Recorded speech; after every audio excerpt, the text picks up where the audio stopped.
براءة من الله ورسوله إلى الذين عاهدتم من المشركين فسيحوا في الأرض 4 أشهر واعلموا أنكم غير معجز الله وأن الله مخزي الكافرين وأذان من الله ورسوله إلى الناس يوم الحج الأكبر أن الله بريء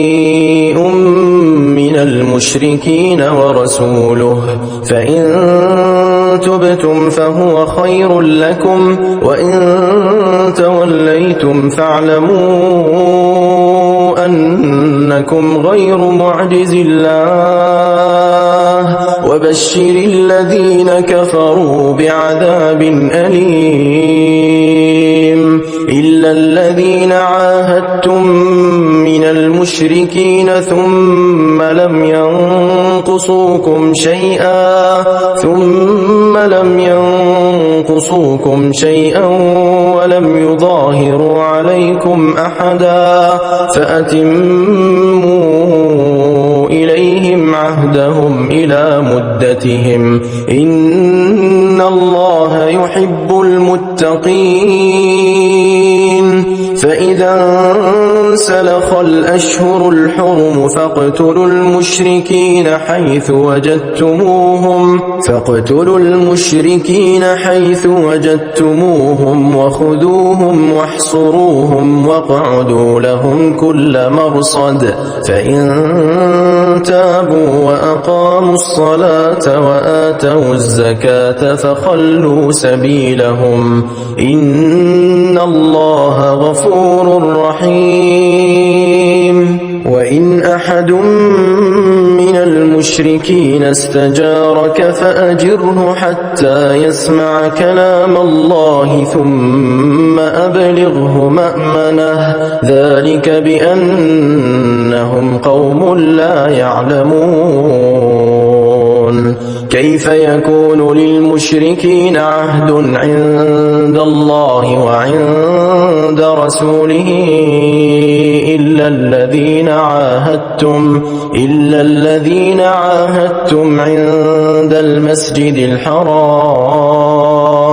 فما استقاموا لكم فاستقيموا لهم إن الله يحب المتقين كيف وإن يظهروا عليكم لا يرقبوا فيكم إلا ولا ذمة يرضونكم بأفواههم وتأبى قلوبهم وأكثرهم فاسقون اشتروا بآيات الله ثمنا قليلا فصدوا عن سبيله إنهم ساء ما كانوا يعملون لا يرقبون في مؤمن إلا ولا ذمة وأولئك هم المعتدون فإن تابوا وأقاموا الصلاة وآتوا الزكاة فإخوانكم في الدين ونفصل الآيات لقوم يعلمون وإن نكثوا أيمانهم من بعد عهدهم وطعنوا في دينكم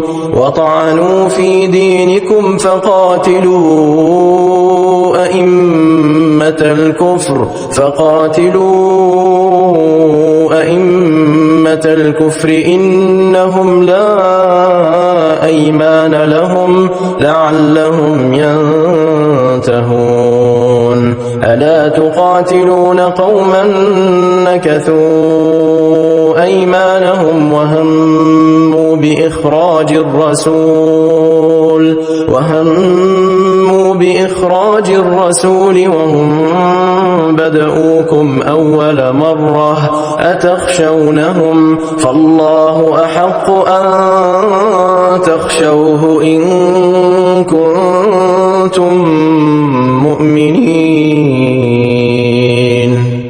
قاتلوهم يعذبهم الله بأيديكم ويخزهم وينصركم عليهم ويشف صدور قوم مؤمنين ويذهب غيظ قلوبهم ويتوب الله على من يشاء والله عليم حكيم أم حسبتم أن تتركوا ولما يعلم الله الذين جاهدوا منكم ولم يتخذوا من دون الله ولا رسوله ولا المؤمنين وليجة والله خبير بما تعملون ما كان للمشركين أن يعمروا مساجد الله شاهدين على أنفسهم بالكفر أولئك حبطت أعمالهم وفي النار هم خالدون إنما يعمر مساجد الله من آمن بالله واليوم الآخر وأقام الصلاة وآتى الزكاة ولم يخش إلا الله فعسى أولئك أن يكونوا من المهتدين أجعلتم سقاية الحاج وعمارة المسجد الحرام كمن آمن بالله واليوم الآخر وجاهد في سبيل الله لا يستوون عند الله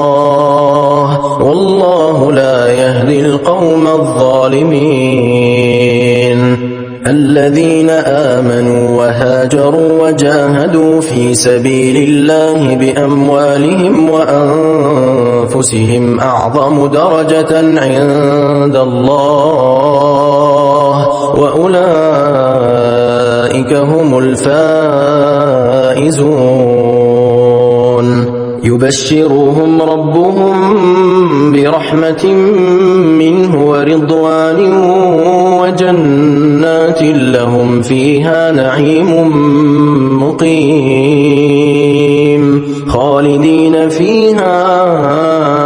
أبدا إن الله عنده أجر عظيم يا أيها الذين آمنوا لا تتخذوا آباءكم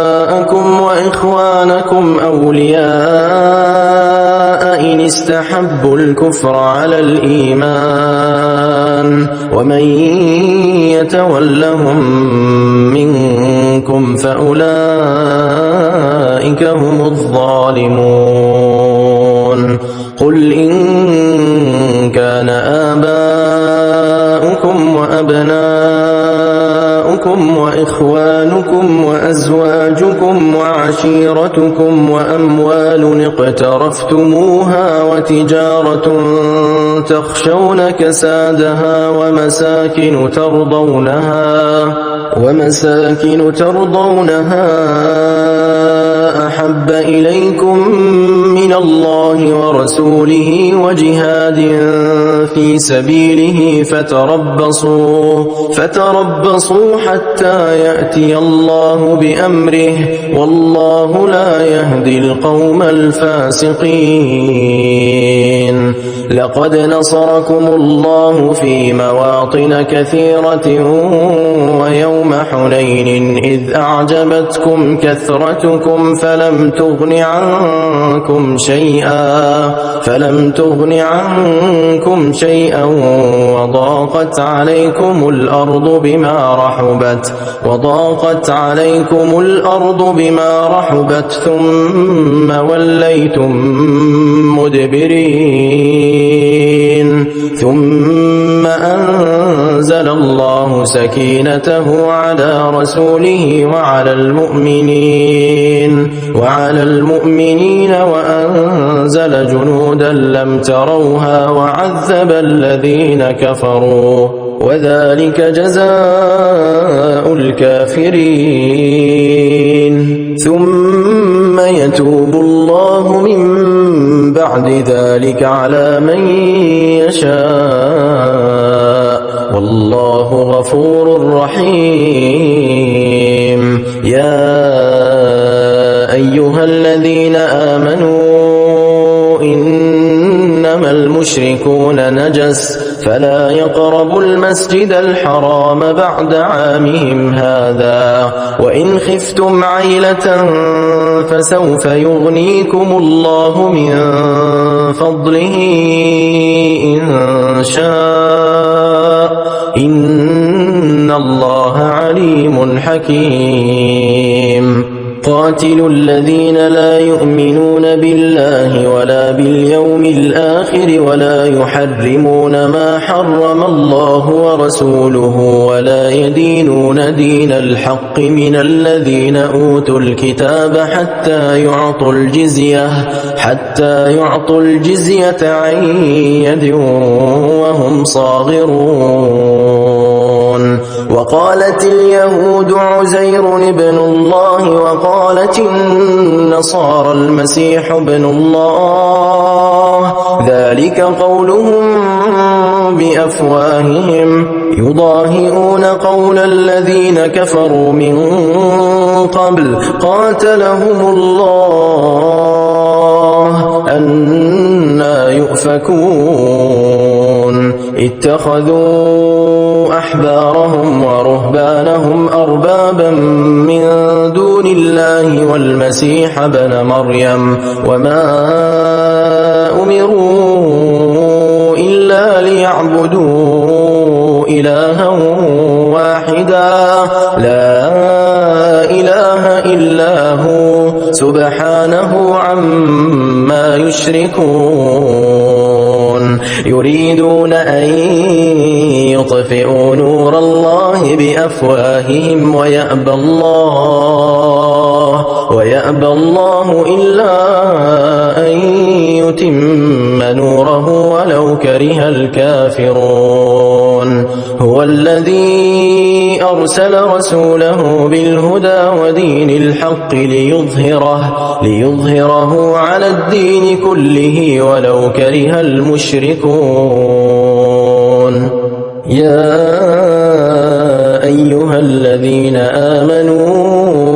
إن كثيرا من الأحبار والرهبان ليأكلون أموال الناس بالباطل ويصدون عن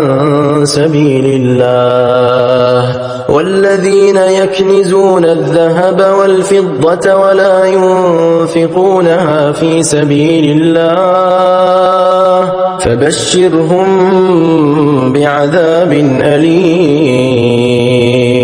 يوم يحمى عليها في نار جهنم فتكوى بها جباههم وجنوبهم وظهورهم هذا ما كنزتم لأنفسكم فذوقوا ما كنتم تكنزون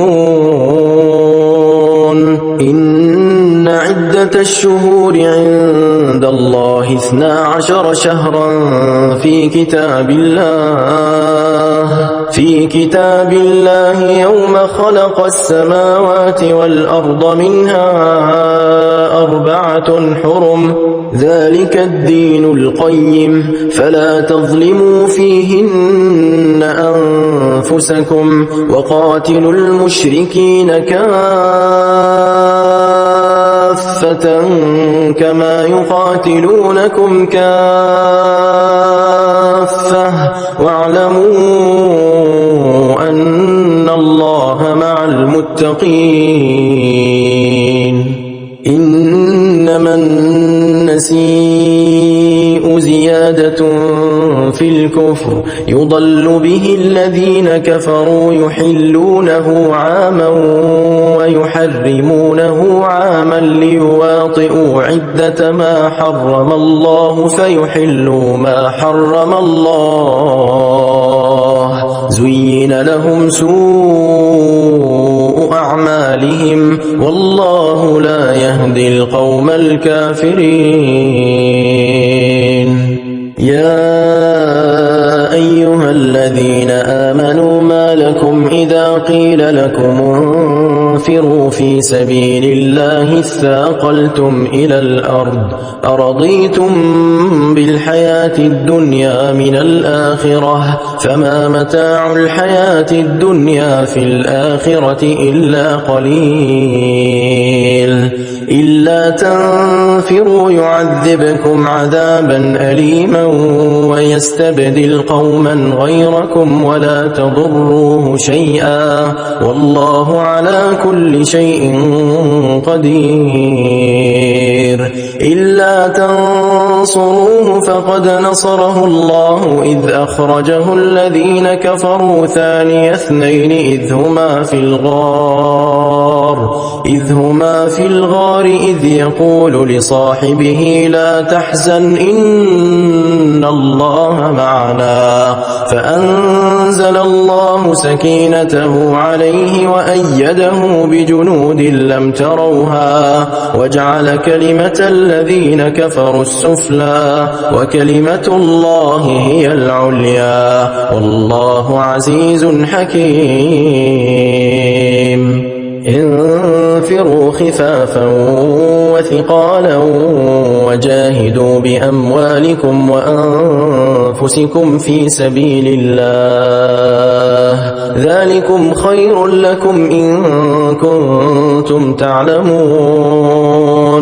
لو كان عرضا قريبا وسفرا قاصدا لاتبعوك ولكن بعدت عليهم الشقة وسيحلفون بالله لو استطعنا لخرجنا معكم يهلكون أنفسهم والله يعلم إنهم لكاذبون. عفى الله عنك لما أذنت لهم حتى يتبين لك الذين صدقوا وتعلم الكاذبين. لا يستأذنك الذين يؤمنون بالله واليوم الآخر أن يجاهدوا بأموالهم وأنفسهم والله عليم بالمتقين. إنما يستأذنك الذين لا يؤمنون بالله واليوم الآخر وارتابت قلوبهم فهم في ريبهم يترددون. ولو أرادوا الخروج لأعدوا له عدة ولكن كره الله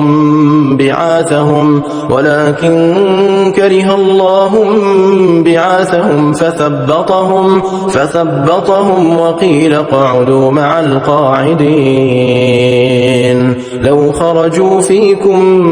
ما زادوكم إلا خبالا ولأوضعوا خلالكم يبغونكم الفتنة وفيكم سماعون لهم والله عليم بالظالمين. لقد ابتغوا الفتنة من قبل وقلبوا لك الأمور حتى جاء الحق وظهر أمر الله وهم كارهون. ومنهم من يقول ائذن لي ولا تفتني ألا في الفتنة سقطوا وإن جهنم لمحيطة بالكافرين إن تصبك حسنة تسؤهم وإن تصبك مصيبة يقولوا قد أخذنا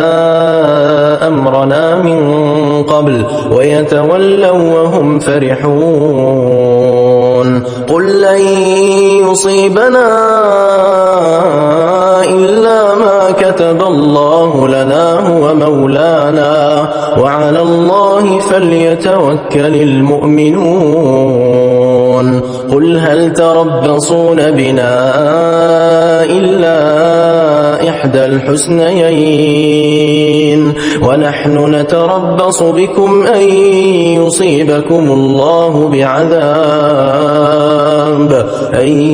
يصيبكم الله بعذاب من عنده أو بأيدينا فتربصوا إنا معكم متربصون قل أنفقوا طوعا أو كرها لن يتقبل منكم إنكم كنتم قوما فاسقين وما منعهم أن تقبل منهم نفقاتهم إلا أنهم كفروا بالله وبرسوله ولا يأتون الصلاة إلا وهم كسالى ولا ينفقون إلا وهم كارهون فلا تعجبك أموالهم ولا أولادهم إنما يريد الله ليعذبهم بها في الحياة الدنيا وتزهق أنفسهم وهم كافرون ويحلفون بالله إنهم لمنكم وما هم منكم ولكنهم قوم يفرقون لو يجدون ملجأ أو مغارات أو مدخلا لولوا إليه وهم يجمحون ومنهم من يلمزك في الصدقات فإن أعطوا منها رضوا وإن لم يعطوا منها إذا هم يسخطون ولو أنهم رضوا ما آتاهم الله ورسوله وقالوا حسبنا الله سيؤتينا الله من فضله ورسوله إنا إلى الله راغبون إنما الصدقات للفقراء والمساكين والعاملين عليها والمؤلفة قلوبهم وفي الرقاب والغارمين وفي سبيل الله وابن السبيل فريضة من الله والله عليم حكيم ومنهم الذين يؤذون النبي ويقولون هو أذن قل أذن خير لكم يؤمن بالله ويؤمن للمؤمنين ورحمة للذين آمنوا منكم والذين يؤذون رسول الله لهم عذاب أليم يحلفون بالله لكم ليرضوكم والله ورسوله أحق أن يرضوه إن كانوا مؤمنين ألم يعلموا أنه من يحادد الله ورسوله فأن له له نار جهنم خالدا فيها ذلك الخزي العظيم. يحذر المنافقون أن تنزل عليهم سورة تنبئهم بما في قلوبهم قل استهزئوا إن الله مخرج ما تحذرون ولئن سألتهم ليقولن إنما كنا نخوض ونلعب قل أبالله وآياته ورسوله كنتم تستهزئون لا تعتذروا قد كفرتم بعد إيمانكم إن نعف عن طائفة منكم نعذب طائفة بأنهم كانوا مجرمين. المنافقون والمنافقات بعضهم من بعض يأمرون بالمنكر وينهون عن المعروف ويقبضون أيديهم نسوا الله فنسيهم إن المنافقين هم الفاسقون. وعد الله المنافقين والمنافقات والكفار نار جهنم خالدين فيها هي حسبهم ولعنهم الله ولهم عذاب مقيم. كالذين من قبلكم كانوا أشد منكم قوة وأكثر أموالا وأولادا فاستمتعوا بخلاقهم فاستمتعتم بخلاقكم كما استمتع الذين من قبلكم بخلاقهم وخضتم كالذي خاضوا أولئك حبطت أعمالهم في الدنيا والآخرة وأولئك هم الخاسرون. ألم يأتهم نبأ الذين من قبلهم قوم نوح وعاد وثمود وقوم إبراهيم وأصحاب مدين والمؤتفكات أتتهم رسلهم بالبينات فما كان الله ليظلمهم ولكن كانوا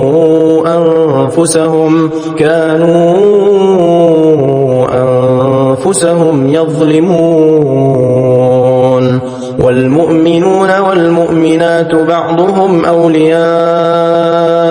بعض يأمرون بالمعروف وينهون عن المنكر ويقيمون الصلاة ويؤتون الزكاة ويطيعون الله ورسوله أولئك سيرحمهم الله إن الله عزيز حكيم. وعد الله المؤمنين والمؤمنات جنات تجري من تحتها الأنهار خالدين فيها ومساكن طيبة في جنات عدن ورضوان من الله أكبر ذلك هو الفوز العظيم. يا أيها النبي جاهد الكفار والمنافقين واغلظ عليهم ومأواهم جهنم وبئس المصير. يحلفون بالله ما قالوا ولقد قالوا كلمة الكفر وكفروا بعد إسلامهم وهموا بما لم ينالوا وما نقموا إلا أن أغناهم الله ورسوله من فضله فإن يتوبوا يك خيرا لهم وإن يتولوا يعذبهم الله عذابا أليما في الدنيا والآخرة وما لهم في الأرض من ولي ولا نصير. ومنهم من عاهد الله لئن آتانا من فضله لنصدقن ولنكونن من الصالحين فلما آتاهم من فضله بخلوا به وتولوا وهم معرضون فأعقبهم نفاقا في قلوبهم إلى يوم يلقونه بما أخلفوا الله ما وعدوه وبما كانوا يكذبون. ألم يعلموا أن الله يعلم سرهم ونجواهم وأن الله علام الغيوب. الذين يلمزون المطوعين من المؤمنين في الصدقات والذين لا يجدون إلا جهدهم فيسخرون منهم سخر الله منهم ولهم عذاب أليم. استغفر لهم أو لا تستغفر لهم إن تستغفر لهم 70 مرة فلن يغفر الله لهم ذلك بأنهم كفروا بالله ورسوله والله لا يهدي القوم الفاسقين. فرح المخلفون بمقعدهم خلاف رسول الله وكرهوا أن يجاهدوا بأموالهم وأنفسهم في سبيل الله وقالوا لا تنفروا في الحر قل نار جهنم أشد حرا لو كانوا يفقهون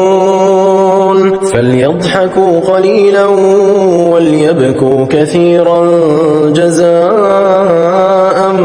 بما كانوا يكسبون. فإن رجعك الله إلى طائفة منهم فاستأذنوك للخروج فقل لن تخرجوا معي أبدا ولن تقاتلوا معي عدوا إنكم رضيتم بالقعود أول مرة فاقعدوا مع الخالفين ولا تصل على أحد منهم مات أبدا ولا تقم على قبره إنهم كفروا بالله ورسوله وماتوا وهم فاسقون. ولا تعجبك أموالهم وأولادهم إنما يريد الله أن يعذبهم بها في الدنيا وتزهق أنفسهم وهم كافرون. وإذا أنزلت سورة أن آمنوا بالله وجاهدوا مع رسوله استأذنك أولو الطول منهم وقالوا ذرنا نكن مع القاعدين. رضوا بأن يكونوا مع الخوالف وطبع على قلوبهم فهم لا يفقهون. لكن الرسول والذين آمنوا معه جاهدوا بأموالهم وأنفسهم وأولئك لهم الخيرات وأولئك هم المفلحون.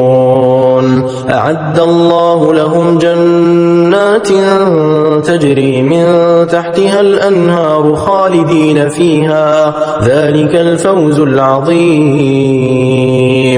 وجاء جاء المعذرون من الأعراب ليؤذن لهم وقعد الذين كذبوا الله ورسوله سيصيب الذين كفروا منهم عذاب أليم ليس على الضعفاء ولا على المرضى ولا على الذين لا يجدون ما ينفقون حرج إذا نصحوا لله ورسوله ما على المحسنين من سبيل والله غفور رحيم ولا على الذين إذا ما أتوك لتحملهم قلت لا أجد ما أحملكم عليه تولوا وأعينهم تفيض من الدمع حزنا ألا يجدوا ما ينفقون إنما السبيل على الذين يستأذنونك وهم أغنياء رضوا بأن يكونوا مع الخوالف وطبع الله على قلوبهم فهم لا يعلمون يعتذرون إليكم إذا رجعتم إليهم قل لا تعتذروا لن نؤمن لكم قد نبأنا الله من أخباركم وسيرى الله عملكم ورسوله ثم تردون إلى عالم الغيب والشهادة فينبئكم بما كنتم تعملون سيحلفون بالله لكم إذا انقلبتم إليهم لتعرضوا عنهم فأعرضوا عنهم إنهم رجس ومأواهم جهنم جزاء بما كانوا يكسبون يحلفون لكم لترضوا عنهم فإن ترضوا عنهم فإن الله لا يرضى عن القوم الفاسقين الأعراب أشد كفرا ونفاقا وأجدر ألا يعلموا حدود ما أنزل الله على رسوله والله عليم حكيم ومن الأعراب من يتخذ ما ينفق مغرما ويتربص بكم الدوائر عليهم دائرة السوء والله سميع عليم ومن الأعراب من يؤمن بالله واليوم الآخر ويتخذ ما ينفق قربات عند الله وصلوات الرسول ألا إنها قربة لهم سيدخلهم الله في رحمته إن الله غفور رحيم والسابقون الأولون من المهاجرين والأنصار والذين اتبعوهم بإحسان رضي الله عنهم ورضوا عنه وأعد لهم جنات تجري تحتها الأنهار خالدين فيها أبدا ذلك الفوز العظيم وممن حولكم من الأعراب منافقون ومن أهل المدينة مردوا على النفاق لا تعلمهم نحن نعلمهم سنعذبهم مرتين ثم يردون إلى عذاب عظيم وآخرون اعترفوا بذنوبهم خلطوا عملا صالحا وآخر سيئا عسى الله أن يتوب عليهم إن الله غفور رحيم خذ من أموالهم صدقة تطهرهم وتزكيهم بها وصل عليهم إن صلاتك سكن لهم والله سميع عليم ألم يعلموا أن الله هو يقبل التوبة عن عباده ويأخذ الصدقات وأن الله هو التواب الرحيم وقل اعملوا فسيرى الله عملكم ورسوله والمؤمنون وستردون إلى عالم الغيب والشهادة فينبئكم بما كنتم تعملون وآخرون مرجون لأمر الله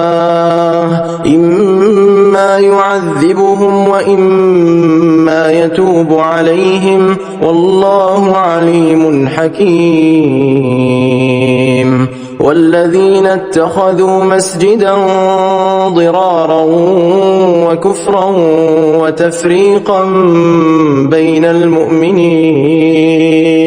وتفريقا بين المؤمنين وإرصادا لمن حارب الله ورسوله من قبل وليحلفن إن أردنا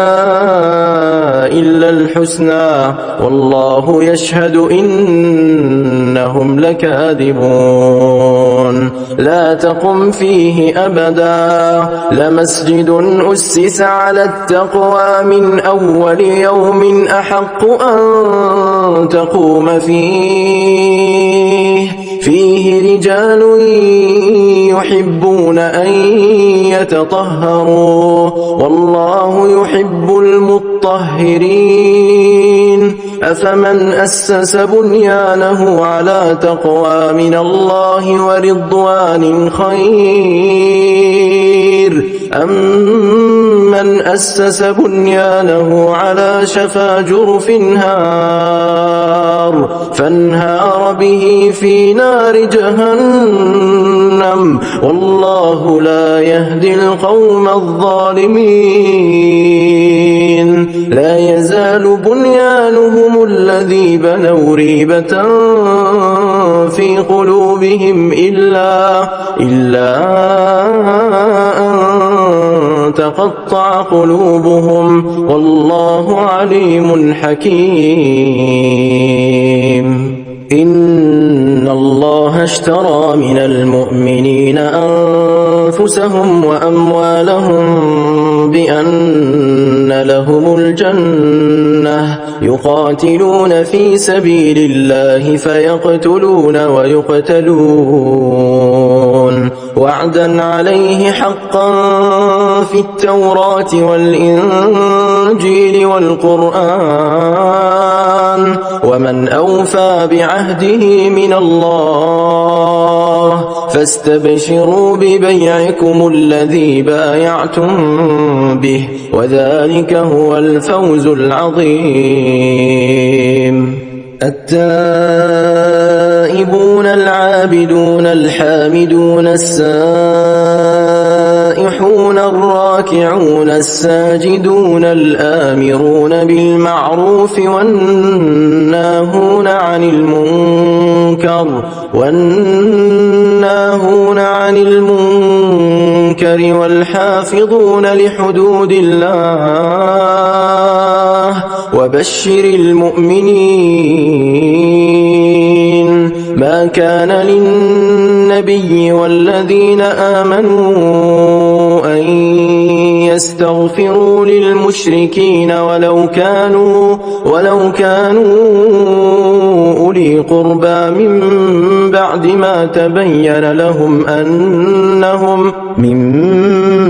ما تبين لهم أنهم أصحاب الجحيم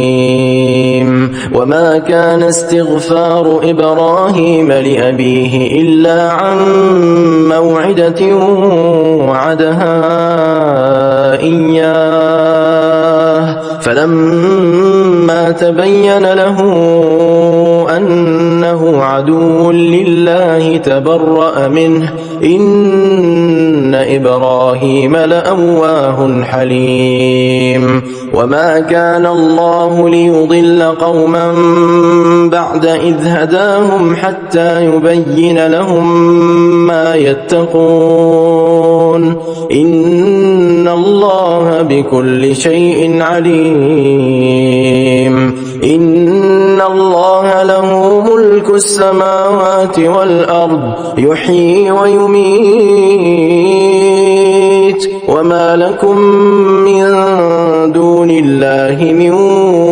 ولي ولا نصير لقد تاب الله على النبي والمهاجرين والأنصار الذين اتبعوه في ساعة العسرة من بعد ما كاد يزيغ قلوب فريق منهم ثم تاب عليهم إنه بهم رءوف رحيم وعلى الثلاثة الذين خلفوا حتى إذا ضاقت عليهم الأرض بما رحبت وضاقت عليهم أنفسهم وظنوا أن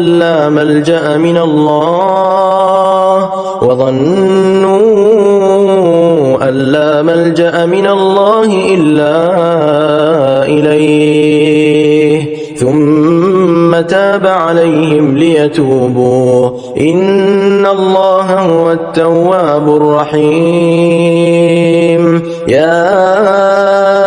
أيها الذين آمنوا اتقوا الله وكونوا مع الصادقين ما كان لأهل المدينة ومن حولهم من الأعراب أن يتخلفوا عن رسول الله ولا يرغبوا بأنفسهم عن نفسه ذلك بأنهم لا يصيبهم ظمأ ولا نصب ولا مخمصة في سبيل الله ولا يطؤون موطئا يغيظ الكفار ولا ينالون من عدو نيلا إلا كتب لهم به عمل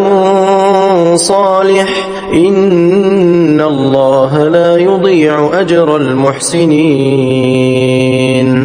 ولا ينفقون نفقة صغيرة ولا كبيرة ولا يقطعون واديا إلا كتب لهم ليجزيهم الله أحسن ما كانوا يعملون وما كان المؤمنون لينفروا كافة فلولا نفر من كل فرقة منهم طائفة ليتفقهوا في الدين ولينذروا قومهم إذا رجعوا إليهم لعلهم يحذرون يا أيها الذين آمنوا قاتلوا الذين يلونكم من الكفار وليجدوا فيكم غلظة واعلموا أن الله مع المتقين وإذا ما أنزلت سورة فمنهم من يقول أيكم زادته هذه إيمانا فأما الذين آمنوا فزادتهم إيمانا وهم يستبشرون وأما فأما الذين في قلوبهم مرض فزادتهم رجسا إلى رجسهم وماتوا وهم كافرون أولا يرون أنهم يفتنون في كل عام مرة أو مرتين ثم لا يتوبون ولا هم يذكرون وإذا ما أنزلت سورة نظر بعضهم إلى بعض هل يراكم من أحد ثم انصرفوا صرف الله قلوبهم بأنهم قوم لا يفقهون لقد جاءكم رسول من أنفسكم عزيز عليه ما عنتم حريص عليكم بالمؤمنين رؤوف رحيم